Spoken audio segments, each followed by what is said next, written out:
저희가 1절과 2절까지만 읽었는데요. 3절에서부터는 이름과 그 족속의 수가 몇 명이 귀환하게 되었는지를 기록하고 있습니다. 오늘 에스라서 2장의 말씀을 가지고 우리가 함께 살펴보도록 하겠습니다. 이 2장의 내용을 가리켜서 이렇게 표현합니다. 1차 귀환 명단. 우리가 지난주에 살펴보았던 대로 고레스 왕의 칙령으로, 고레스 왕의 이 특별한 명령으로 말미암아 이미 잡혀간 이스라엘 백성이 풀려나 예루살렘으로 귀환하는 이 사건이 벌어지게 됩니다. 이 중요한 사건에 누가 참여해서 몇 명이 이동을 하게 되었는가가 2장에 기록되어져 있어요. 66권, 창세기 1장에서부터 계시록에 이르기까지 성경을 읽다 보면 가장 읽기 어려운 부분이 어디예요? 재밌게 읽는 것이 아니라 좀 지루하게 잘 읽혀지지 않는 부분. 어느 부분일까요? 레위기. 왜 그래요, 레위기가? 왜 그래요? 여러 가지 이 율법에 대한 자세한 이 규칙들이 기록되어 있는 반면 또 한편 여러 가지 알 수 없는 족보들이 곳곳에 기록되어져 있기 때문에요. 읽다 보면 늘 멈추게 되어지고 읽다 보면 굳이 이 부분을 읽어야 되나 뛰어넘게 되어지는 것도 느껴져요. 에스라가 짧지만 읽다 보면요. 두 번의 이 귀환이 나오는데 오늘 본문이 첫 번째 귀환이에요. 이 2장 1절에서부터 읽다 보면 집중력이 흩어지는 것을 경험하게 돼요. 왜 그럴까요? 굳이 이거를 내가 알아야 하나? 굳이 이것을 읽어야 하나? 여러분 이것을 이러한 같은 족보의 내용이 나올 때 여러분 반드시 기억해야 할 것은 맨 처음 기록되어진 족보를 여러분 기억하시기 바랍니다. 맨 처음 그 족보가 어디에서 나와요? 창세기 4장, 5장. 어떠한 족보가 나옵니까? 가인의 후손들이 나오는 반면 그 후에는 어떠한 족속의 이 명단들이 나와요? 아벨의 후손들. 하나님의 자녀를 통해서 인류의 역사가 시작된과 동시에 가인의 자손이 나오고 그 이후에 나오는 그 자손들의 이름이 뭐예요? 하나님의 믿음의 자손들의 족보가 나와요. 참 신기해요. 창세기를 시작하시면서 하나님이 그 족보, 자손들의 이름을 기록하시는데 두 분류로 기록해서 남겨놓으셨어요. 하나는 인류의 화려한 역사를 시작하는 가인의 후손이라면 또 하나의 후손의 자손의 족보는 무엇입니까? 그렇게 화려하지 않아요. 그렇게 많은 일들이 기록되어 있지 않아요. 그런데도 불구하고 믿음의 자손들, 하나님이 기억하는, 하나님이 택하시고 하나님이 인도하시고 하나님이 이끄시는 믿음의 자손들의 족보가 기록되어지는 것을 보게 됩니다. 여기서 질문. 나의 이름 석자는 어디에 기록되어져 있을까? 늘 여러분은 성경의 족보를 통해서 성경의 명단을 통해서요. 그곳에 나의 이름은 어디에 기록되어져 있을까를 늘 기억하시면서 읽어 나가시면요. 그때의 감동, 그 기록을 통한 은혜가 어떠한지를 우리가 보게 되어집니다. 자, 여러분 한번 여러 가지 행사, 지금까지 시간을 보내오면서 생일 초대장도 좋고 결혼식 청첩장도 좋고 여러 가지 이 사람을 초대하는 일에 명단을 작성했을 텐데요. 그 명단을 작성하실 때 어떠한 명단들이 기록되어집니까? 누구의 이름들이 기록되어져요? 한번 생각해 보세요. 내가 생일 잔치를 벌려요. 어떠한 친구들을 기억하고 초대장의 명단을 한번 작성해 볼까요? 제가 곧 큰 잔치를 남겨놨습니다. 여러 가지 형태의 귀한 일들을 앞두고 있어요. 특히 우리 5월 23일은 우리 교회가 12주년을 지나면서 생일을 맞이하는 시간인데 이 잔치를 벌릴 때 많은 사람들을 기억하지 않겠어요? 이 교회를 거쳐갔던 분들 혹은 여러 가지 형태의 사람들을 기억하면서 이름을 적어 나갈 텐데 그 패턴, 어떠한 사람들을 먼저 기록하고 어떠한 사람들을 생각하면서 기록을 남기게 될까요? 여러 가지 친한 사람도 좋겠고 여러 가지 관계를 짙게 가진 사람들도 좋겠고 또 어떠한 사건, 어떠한 일에 많은 일, 큰 일을 같이 했던 사람들을 기억하면서 업적을 높이 생각하면서 기록해 나가는 사람들도 있겠고 그렇잖아요? 여러 가지 뭔가 짙은 관계 속에 좀 자랑하고 싶고 드러내고 싶은 사람들의 명단을 기록해 나가지 않을까 싶습니다. 그런데 오늘 본문에 하나님은 어떠한 마음으로 성경을 기록하셨을까? 어떠한 마음으로 이 사람들의 명단을 초대하시고 그들을 세우시고 첫 번째 귀한 자의 명단으로 포함시켜 놓으셨을까? 제가 성지순례를 다녀왔습니다. 성지순례는 대략 40여 명을 채워서 가요. 왜 그러냐면 버스 한 대를 채워서 움직이는 게 좋거든요. 경제적인 효과도 있고 또 이렇게 같이 다녔을 때에 그룹적인 어떠한 이 혜택도 있기 때문에 버스 한 대를 넘기지 않는 인원 35명에서 40명 정도를 채워서 가요. 이 35명에서 40명의 성지순례를 채워서 간다고 했을 때 우리 교회는 다 가야겠네. 그렇죠? 대체로 35명에서 40명이 같이 여행을 간다고 했을 때요. 친한 사람, 같이 가고 싶은 사람 막 초대해서 명단을 만들어요. 그렇죠? 근데 중요한 거. 35명에서 40명의 이 여행자 수에 유명한 사람, 누가 들어도 홍보 효과가 좋은 사람이 끼면 좋을까요? 나쁠까요? 인원 채우기도 좋고요. 유리하고요. 현지에 갔을 때 이 누려지는 혜택이 달라요. 참고로 이제 뭐 유명하진 않지만 나름대로 우리 제가 갔던 그룹에 이 가장 큰 뭐라고 해야 돼요? 유명하신 분이 가게 됐어요. 그랬더니 가이드가 달라져요. 무슨 말이냐면 가이드가 직원이 나오는 게 아니라 사장단이 나와서 이 전체를 이끌어 나가는데 바뀌어지게 돼요. 그래서 사장단이 가이드를 하면서 그 곳곳에 가는 곳곳마다 사장단 수준의 혜택과 이 유익을 누리게 되어지는 거예요. 그래서 제가 그걸 보면서 누구랑 같이 가는 게 참 중요하구나 라는 생각을 아주 세상적인 생각을 제가 하게 됐습니다. 하나님의 관점에서 생각해 본다. 만약 이 세상적인 관점에서 오늘 본문을 본다면 유명한 사람, 이런 사람이 같이 귀환하게 되었다라는 설명이 붙어야 되지 않겠어요? 그런데 오늘 본문 우리가 읽진 않았지만 나중에 집에 가서 한번 살펴보세요. 그 사람들을 소개하면서 이 사람들이 어떠한 혈통이다, 어떠한 가문이다, 어떠한 하나님의 이 택함 받은 족속에 어떠한 일을 했던 사람들이다. 전혀 그런 기록이 없어요. 그냥 이름만 기록되어져 있어요. 포로 전으로 한번 생각해 보겠습니다. 포로 전 이스라엘은 강조되어졌던 게 뭐예요? 강조되어졌던 혈통.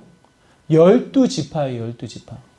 12지파가 계속해서 반복되어져서 땅의 분배를 통한 그들의 이 역사, 이 이스라엘의 역사가 중심으로 펼쳐져요. 12지파. 전혀 그 지파의 이야기가 나와 있지 않아요. 12지파에서도 하나님이 택한 민족이 있어요. 하나님이 택한 혈통이 있어요.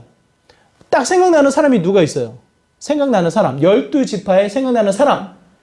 다윗. 다윗 혈통이 만약 이 1차 귀환에 합류되어졌다. 그러면 어떠한 권위가 생겨요? 하나님의 언약의 약속의 성취. 하나님이 택한 이 다윗 왕조를 영원히 세워나가겠다라는 하나님의 역사에 대한 성취, 그의 은혜, 이것이 두드러지게 강조되어지잖아요. 그렇지 않아요? 포로기 전의 관점을 통해서 오늘 본문을 보면요. 그런 설명이 들어가는 게 맞아요. 하지만 성경에 오늘 본문은 그런 설명이 안 나와 있어요. 유명한 혈통, 다윗의 혈통 그런 게 기록되어 있지 않아요. 그러면 여기서 질문. 다윗의 혈통이 합류되어져 있을까요? 안 그럴까요? 다윗의 혈통에 따라 태어난 자손이 1차 귀환에 포함되었을까요? 안 되었을까요? 되었을 것 같아요? 진심으로? 맞아요. 3절에 보면 이와 같은 명단이 나와요.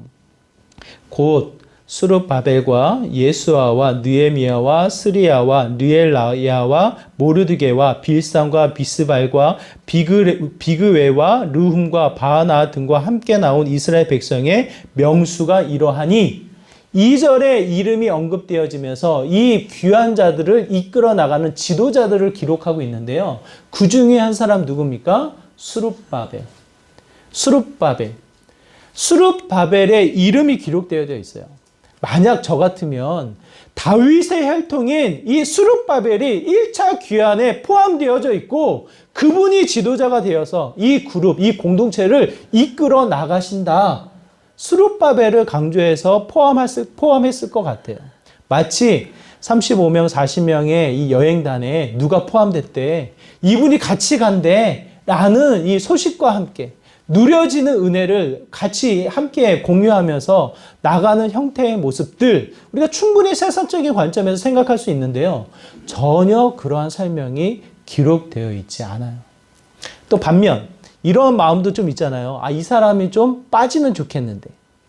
이 사람은 굳이 같이 간다고 하니까 어쩔 수 없이 포함을 시키겠지만 굳이 이렇게 드러내지 않고 이게 명단에 이렇게 숨겨놓는 형태의 사람들. 간혹 이렇게 초대장을 나누다 보면요. 정말 주고 싶지 않은 사람이, 그거 뭔데? 나도 하나 줘. 초대장을 받아가요. 그냥 줄 수는 있어. 그 마음속으로 기도해요. 오지 마라. 근데 그 사람이 마침 또 왔네? 그 마음은 어때요? 어쩔 수 없이 왔기 때문에, 어쩔 수 없이 그 초대 자리에 왔기 때문에 받아들이기는 하지만 그렇게 집중하지 않아요. 그냥 거리를 둬요. 그렇게 강조하지 않아요. 그냥 왔나 보다라고 하고 그냥 이 보는 듯 마는 듯 이와 같은 마음으로 형식적인 인사만 하고 거리를 두는 것이 우리들의 마음이 아닐까. 세상적인 관점이 아닐까 싶어요. 그런데 하나님의 관점은 유명한 자를 설명하고 있지 않아요. 반면 또 하나님은 어떠한 분이실까요? 그냥 이름을 쭉 나열하면서 어디서부터 딱 막히냐면 36절에서부터 딱 막혀요. 36절에서부터. 36절에 누가 어떠한 그룹이 형성됩니까? 어떠한 그룹이 언급이 돼요? 36절. 성경을 한번 펴보세요. 오늘은 이걸 다 읽을 수 없기 때문에 눈으로 잠깐 살피면서 우리가 지나가도록 하겠습니다. 36절에 보면 어떠한 사람이 그룹이 잡힙니까? 제사장들. 제사장들은 이해가 되죠. 그럼에도 불구하고 제사장들은 분류해 놨구나. 그 눈에 우리가 이해를 할 수가 있어요. 40절에 보면 어떤 사람들이 그룹이 표현되어져 있습니까? 레위 사람들. 제사장을 소개하기 전까지는 사람의 이름과 함께 명수가 나와요. 규칙적인 설명으로 이 1차 귀환에 허락되어진 사람들이 쭉 나열이 되어져요. 근데 갑자기 딱 어떠한 분류를 소개하고 있는데 제사장 그룹과 레위 사람들이에요. 여기까지는 그래도 하나님의 이 일을 맡아서 하는 사람들, 성전의 일을 맡아서 하는 사람들 우리가 기억해서 분류해서 표현할 수가 있어요. 충분히 우리가 공감할 수 있는 부분이에요. 레위 사람들, 제사장 사람들. 그런데 더 나아가서 43절에 보면 어떠한 사람들이 기록되어져 있습니까? 느리니 사람들. 느리니 사람들. 느리니 사람을 들어본 기억이 있으세요? 어떤 사람들이라고 들어본 기억이 있으세요? 어떠세요? 느디님 사람들. 발음이 잘 안 돼요. 네? 어떠한 사람들? 이 사람들. 이 사람들이 시아 자손과 하수바 자손과 답바오 자손으로 비롯해서 그들의 이름이 기록되어져 있어요. 아마 이스라엘 사람들이라면 이 이름을 쭉 읽어 나가다가 제사장 오케이, 레위 사람 그래도 오케이. 그런데 갑자기 느디니 사람들의 이 이름을 보면서 의아한 마음이 들지 않을까 싶어요. 더 나아가 55절에 어떠한 사람들이 기록되어져 있습니까? 한번 같이 읽어볼까요? 55절 시작. 솔로몬의 신하의 자손은 소대 자손과 하소벨의 자손과 블루다 자손. 솔로몬의 자손들을 이야기하나요? 솔로몬의 자손들의 이름이 기록되어져 있어요? 그렇지 않아요. 솔로몬 신하의 자손들. 신하의 자손들.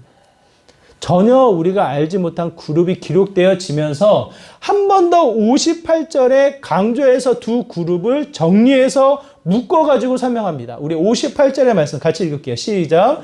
모든 느디니 사람과 솔로몬의 신하의 자손이 392명이었더라. 그 자손들의 사람이 몇 명이 오게 되었는지를 설명을 하고 있어요. 무슨 말입니까? 느디니 사람들은 어떠한 그룹인지 정확히는 알 수가 없어요. 정확히 알 수는 없지만 이 역추적해서 생각을 해보면 여호수아가 이 가나안 땅을 정복할 때 기브온 사람들이 항복을 해요. 그 기브온 사람들을 항복을 받아주면서 그들을 마치 저주하는 말로 너희들의 생명은 보존하지만 성전에 허드렛 일을 해야 하는 것으로 그들을 받아주는 그룹이 생겨요. 이방인들의 사람들이에요. 하나님의 약속에 택한 사람들은 아니지만 모든 것을 내려놓고 항복한 기브온 사람들, 허드렛 일을 맡아서 하는 사람들이 아닐까라는 생각이에요. 느디니 사람들이 그러한 사람들일 것이다 라는 이 분류가 또 한 그룹이 있고, 또 한 그룹은 출애굽에서 미디안 정복을 진행할 때, 모세를 통해서 이 출애굽의 사건을 펼쳐질 때 미디안 사람들이 남아서 또 허드렛 일을 하는 사람들로 남게 되어져요. 그들이 하나님이 다 멸절하고 그 모든 땅을 정복하라라고 하셨지만 남겨놓은 미디안 사람들이 있어요. 그 사람들이 아닐까라는 이론도 있어요. 이 서로 다른 그룹을 설명하고 있지만 공통 분모는 뭐예요? 나름대로 생명은 보존했지만 이스라엘에서 어떠한 일을 하고 있는 사람들? 허드렛 일을 하고 있는 사람들. 허드렛 일을 하고 있는 사람들을 하나님이 그들을 보존하셔서 1차 귀환의 명단에 넣으셨다. 그 명단을 숨긴 것 같아요? 아니면 드러내는 것 같아요? 여러분 한번 보세요. 2장의 이 이름, 2장의 1차 명단을 살펴볼 때 이 사람들은 숨겨놓은 것 같아요? 아니면 그냥 모든 사람들이 좀 주목해서 봐라 이렇게 드러내서 표현하고 있는 것 같아요? 우리의 마음은 분명 유명한 자, 좀 알려진 자, 알려진 혈통을 드러내는 게 우리의 마음이고, 숨기고 싶은 사람들은 있으나 마나 그냥 도움이 되면 좋겠다라는 정도로 생각하고 거리를 두고 싶은 게 우리들의 모습일 텐데, 하나님이 기록한, 하나님의 감동으로 기록된 1차 귀환의 명단은 좀 다른 관점이 들어가 있는 것 같아요. 유명한 자를 철저히 숨기셨어요.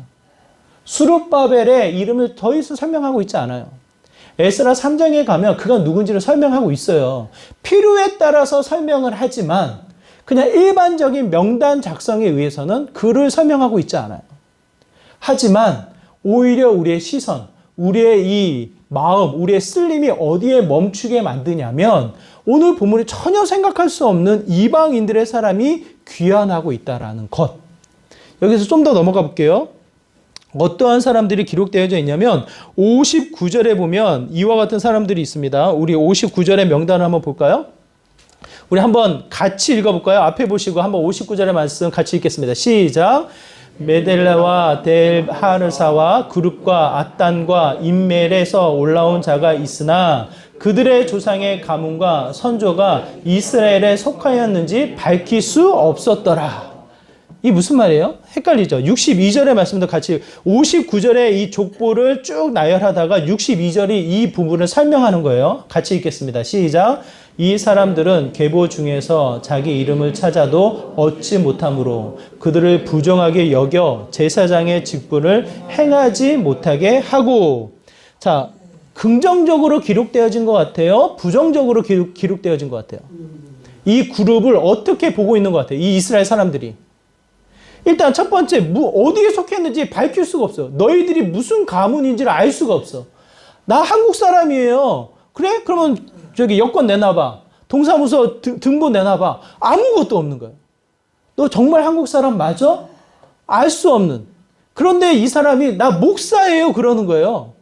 나 목사예요 그러는 거예요. 아무런 가문의 혈통도 없는데 목사래. 그럼 어떻게 해요? 이 목사의 설교권을 줬을까요? 안 줬을까요?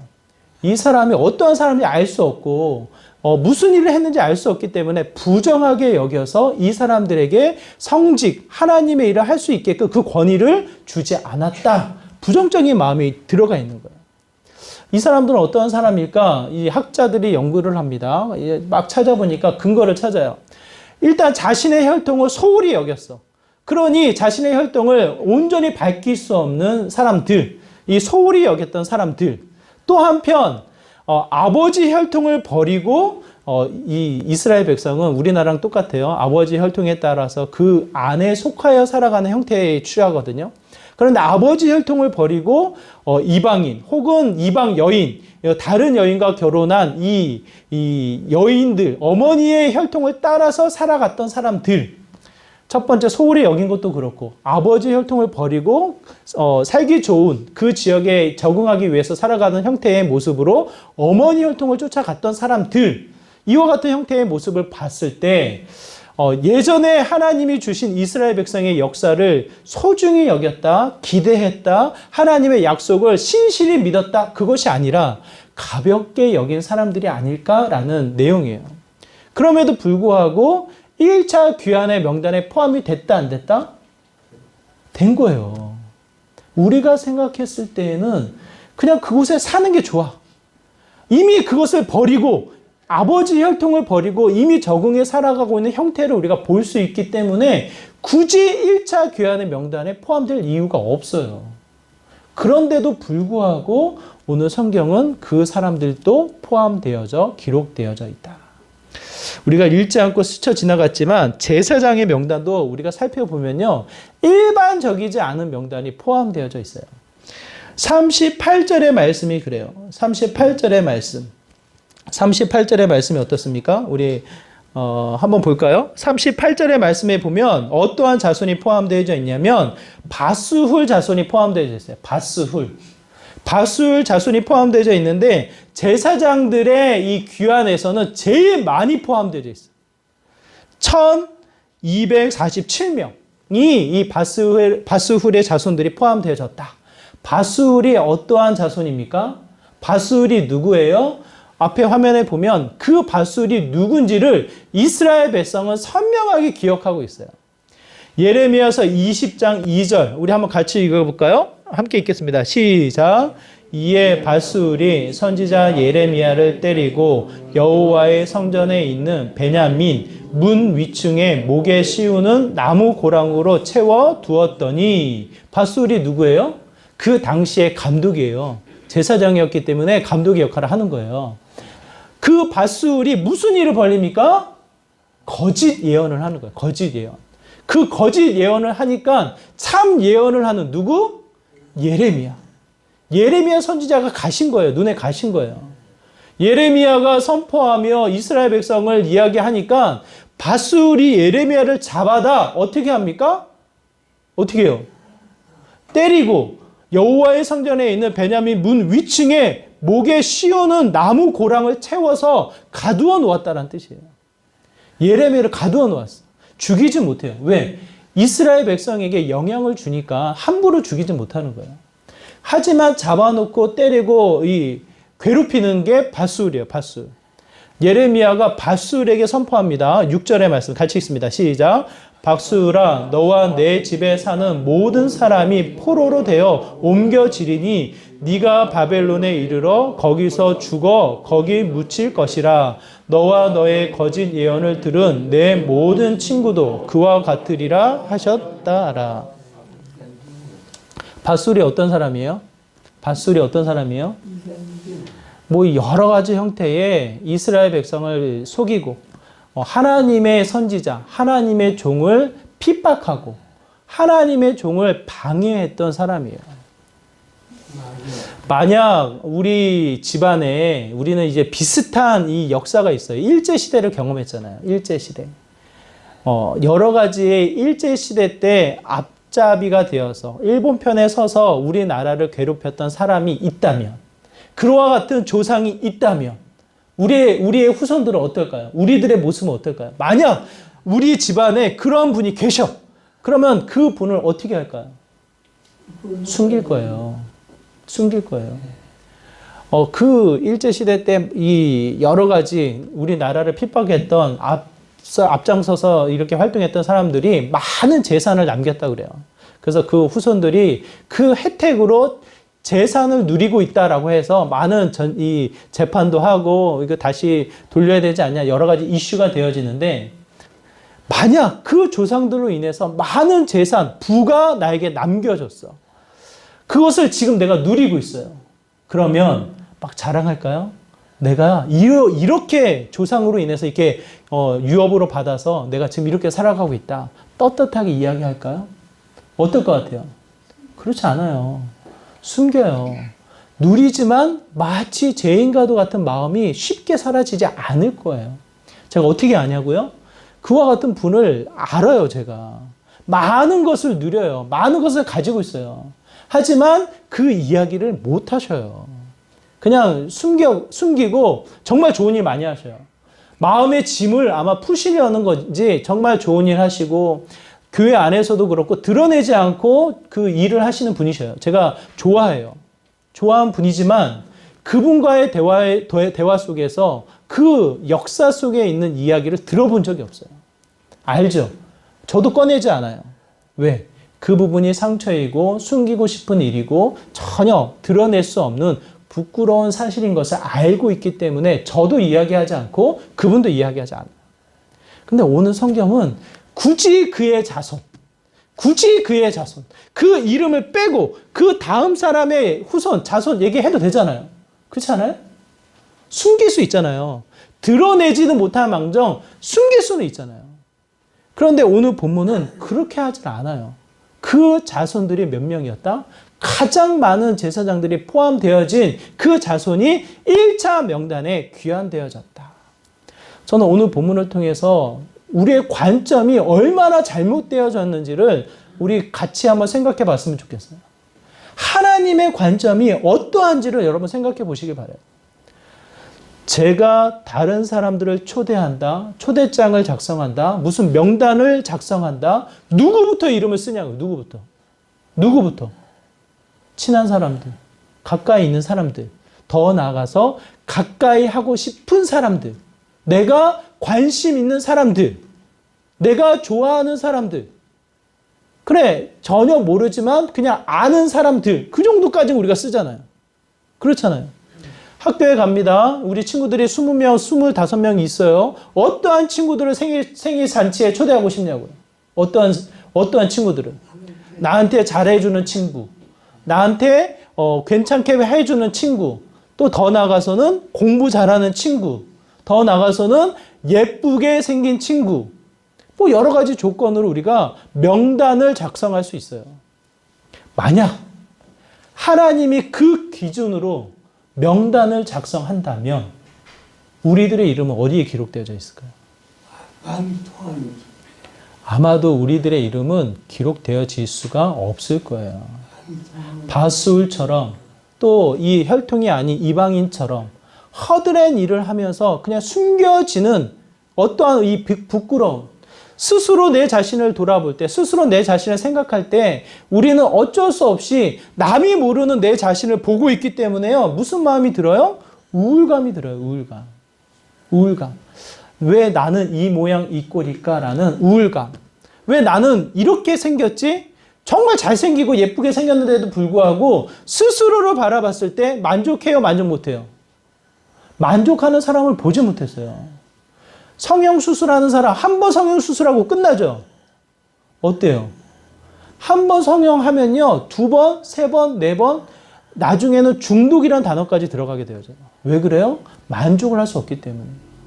스스로를 만족할 수 없기 때문에 늘 내 자신을 가꿔야 하고 꾸며야 하고 때로는 숨겨야 하고 과장해야 되고 그것이 곧 우리들의 모습이고요. 나의 모습이고 다른 사람을 봤을 때에도 그 기준이 바뀌지가 않아요.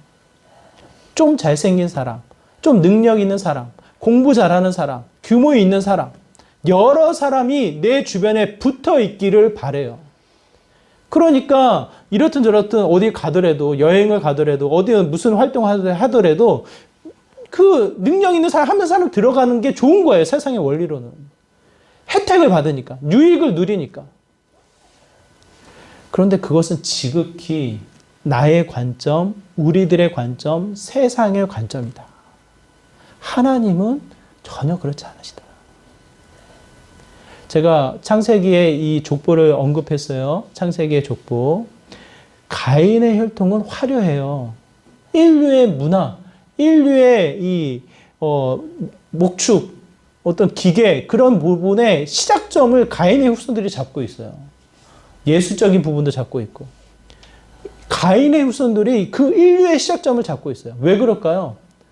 하나님을 놓고 이 두려움을 해결하다 보니까 바둥바둥 이 세상을 살아갈 수밖에 없는 거예요. 그러다 보니까 어쩌면 세상의 가치가 더 많이 채워져 있는지 모르겠어요. 근데 이 믿음의 사람들, 믿음의 사람들의 족보를 보면요, 전혀 달라요. 믿음의 사람들의 족보는 전혀 다르게 나타나요. 어떠한 모습이 나타납니까? 아무런 이 행동이 나타나 있지 않아요. 그들의 삶의 기록이 나와 있지 않아요. 그 이름과 그 자손의 이름, 그 자손의 이름도 다 나와 있지 않아요. 선별된 이름만 나와 있어요. 저는 이 말씀을 보고 제가 다시 한번 깨달은 것은 그냥 내 자체, 지금 현재의 모습을 하나님은 가장 기뻐하지 않으실까. 눈을 마주쳐서 하나님만을 바라보고 있는 이 순간의 최동배, 이 순간의 여러분의 그 자체의 모습, 내가 무언가를 해서 내가 어떠한 모습이어서 그 전제와 조건이 달려있는 그 모습이 아니라 그 자체의 모습을 하나님은 기뻐, 하나님이 귀히 여기시고 택하셔서 이 자리로 인도해 가신 분이 아니실까. 오늘 본문에 기록되어져 있는 이 명단이요, 3장, 4장, 5장에 가면요 또 실패해요. 거룩하게 헌신해서 하나님 앞에 달려가는 듯 싶지만 또 그 펼쳐진 삶의 흔적들은 실수투성이에 실패하는 모습이 또 기록되어져 있어요. 또 시간 지나면 우리가 그 모습 살펴볼 거예요. 얼마나 우리가 부족하고 연약한 자의 모습인지. 하지만 하나님의 관점은 다시 한번 우리가 생각하자고요. 하나님의 관점. 실수투성이고 죄로 가득 채워져 있는 것 같고 진짜 세상에 허드렛 일은 내가 다 하는 것 같아. 좀 가치 있는 일, 의미 있는 일, 큰 일을 하면 어깨라도 뿌듯할 텐데 그런 의미가 아니라 허드렛 일만 내가 하고 있는 것 같아 라고 생각했을 때에도 하나님의 관점은 어떻습니까? 하나님의 관점은 그 자체를 하나님은 귀히 여기신다. 교동문을 통해서 우리가 살펴보았습니다. 제자들의 시선에서는 어린아이가 감히 예수님 앞에 가까이 오는 게 허락지 않은 거예요. 우리 장사할 때 우리 장사하시는 분들 뭐라 그래요? 돈이 되지 않으니까 물건을 사지 않을 거니까 누구는 가라? 애들은 가라 그러잖아요.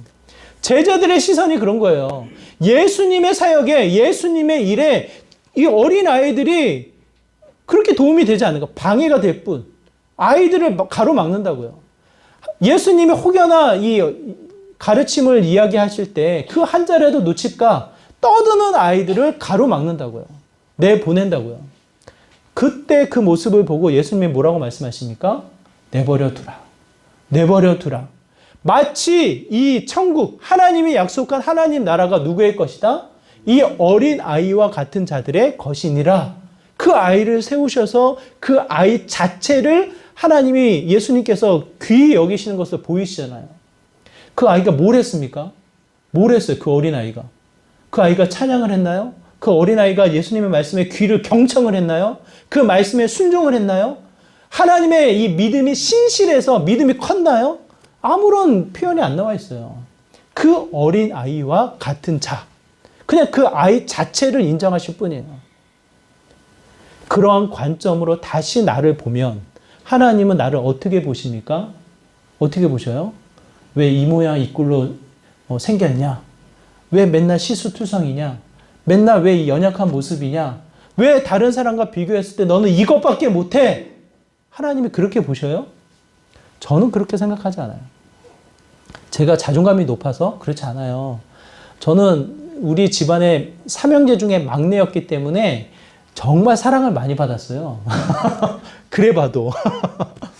그게 무슨 말이냐면 정말 형들이 다 해줬어요. 형들이 숙제도 해주고 뭐 과제물도 뭐 하여튼 뭐 이렇게 제출해야 되는 거 무슨 대회, 우리 어렸을 때 무슨 그림 그리는 대회도 있고 그랬어요.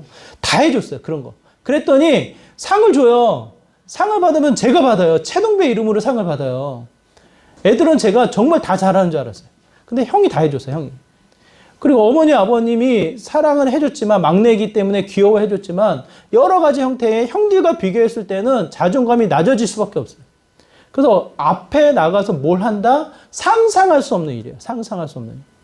제가 지금 이 자리에 서 있는 것 자체가 상상할 수 없는 일이에요. 오늘 저희 어머니가 교회 안 가시고 영상 예배 드리신대요. 아마 그 보시면 아실 거예요. 그랬을 거예요. 자존감 높지 않아요. 근데 딱 하나, 하나님이 바라보시는 그 시선을 제가 느끼면, 하나님이 나를 생각하는 걸 느끼면 그 자체를 하나님이 귀히 여기시는 거예요. 뭘 갖춰서 뭘 알아서, 뭐 어떻게 생겨서 그런 게 아니라 그 자체로 하나님은 귀히 여기셔서 세워주시는 그 하나님의 은혜를 보게 되어집니다. 2장에 나타나 있는 명단, 무엇을 이야기하냐고요. 세상의 관점으로 유명한 사람이야, 뛰어난 사람이야, 그러니까 이것에 포함되어져 있지, 전혀 그것을 우리에게 보여주고 있지 않아요. 오히려 죄인, 예레미야를 핍박하고 어떻게 해서든지 방해하고자 했던 그 후손들의 이 기록이 남겨져 있고요. 허드렛 일은 있어도 그만, 없어도 그만이에요. 그렇지 않아요? 허드렛 일을 하는 사람들은 그래요. 물론 도움이 되겠죠. 그러면 그 가치가 높아지겠죠. 그렇게 표현하고 있지 않아요. 다른 족보, 다른 사건에는 이 사람들이 빠져 있어요. 언급이 안 되어 있어요. 근데 오늘 본문에서는 그 사람들조차도 언급이 되어 있어요. 그 자체를 귀히 여기시는 하나님. 여러분, 그 마음을 기억하시기 바라요. 여러분이 다른 사람들을 볼 때도 하나님의 마음으로 시선을 두세요. 하나님의 마음으로 상대방을 보세요. 정말 내 마음은 마음에 안 들어. 내 마음은 가시야. 내 마음은 여러 가지 평가가 주어져. 하지만 하나님의 마음으로 다시 바라볼 때 달라요. 왜? 하나님이 이미 나를 그렇게 보셨기 때문에. 하나님이 나를 귀히 여기시기 때문에. 그래서 예수 그리스도를 이 땅에 보내셨기 때문에 그 마음을 우리는 충분히 공감할 수가 있습니다. 그 마음을 가지시고 여러분의 자녀도 그렇게 보시고 이웃의 자녀들도 그렇게 봐주시고 여러분의 형제 자매도 그렇게 봐주시고 스쳐 지나가는 원수와도 같은 사람들도 정말 하나님이 그 사람 세우셨지, 하나님이 그 사람도 바라보고 계시지, 이 마음 한 번만 품으셔서 하나님의 마음으로 바라봐 주세요. 그 자리가 저는 놀라운 우리의 이름이 기록되어지는 믿음의 현장이 되지 않을까 싶습니다.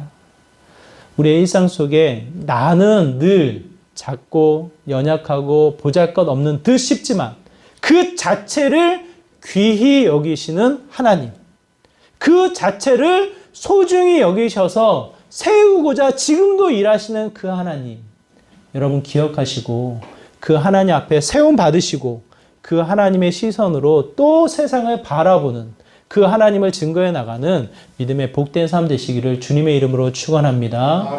어린아이를 바라보듯 그 자체를 소중히 여기시는 그 하나님 앞에 달려나가는, 전진해 나가는 우리 모두가 되시기를 주님의 이름으로 축원합니다.